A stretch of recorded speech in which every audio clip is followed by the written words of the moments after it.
திமுக ஆட்சி பொறுப்பேற்றதில் இருந்து தென் சென்னைக்கு பல்வேறு சிறப்பு மருத்துவமனைகள் கொண்டுவரப்பட்டுள்ளதாக அமைச்சர் மா சுப்பிரமணியன் தெரிவித்துள்ளார். தென் சென்னை நாடாளுமன்ற தொகுதியில் போட்டியிடும் திமுக வேட்பாளர் தமிழச்சி தங்கபாண்டியனுக்கு ஆதரவாக அமைச்சர் மா சுப்பிரமணியன் வாக்கு சேகரிப்பில் ஈடுபட்டார்.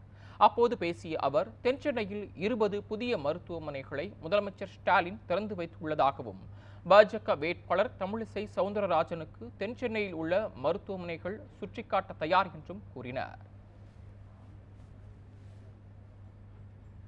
மரியாதைக்குரிய அம்மையார் தமிழிசை அவர்களே, சோழிங்கநல்லூரில் மருத்துவமனை வேண்டும் என்கின்ற கவலையோடு பேசுகிற நீங்கள் பெரும்பாக்கத்துக்கு வந்து 71 கோடி ரூபாய் செலவில் கட்டப்பட்டுக் கொண்டிருக்கிற அந்த மருத்துவமனையை பாருங்கள். சோழிங்கநல்லூரில் இருக்கிற 20 மாநகராட்சி மன்ற வட்டங்களில் 12 வட்டங்களில் ஏற்கனவே முதலமைச்சர் அவர்களால் திறந்து வைக்கப்பட்டு பொதுமக்கள் இன்றைக்கு பயன்படுத்திக் கொண்டிருக்கிறார்களே, அந்த 12 நகர்ப்புற நலவாழ்வு மையங்களை வந்து பாருங்கள். நீங்கள் அந்த மருத்துவமனை திறந்து வைக்கிற போது தெலுங்கானாவில் இருந்தீர்கள், புதுவையிலே இருந்தீர்கள்.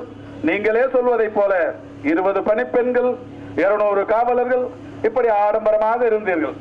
எனவே அப்போது உங்களுக்கு சோழிங்கநல்லூரில் எத்தனை மருத்துவமனைகள் கட்டப்பட்டுக் கொண்டிருக்கிறது, சோழிங்கநல்லூரின் மருத்துவ தேவைக்கு மக்கள் என்ன செய்து கொண்டிருக்கிறார்கள் என்பதை நீங்கள் அறிந்து கொள்ள வாய்ப்பில்லை. இப்பொழுதாவது தொகுதிக்கு வாக்கு கேட்டு வந்திருக்கிறீர்கள், உடனடியாக எங்களோடு வாருங்கள்.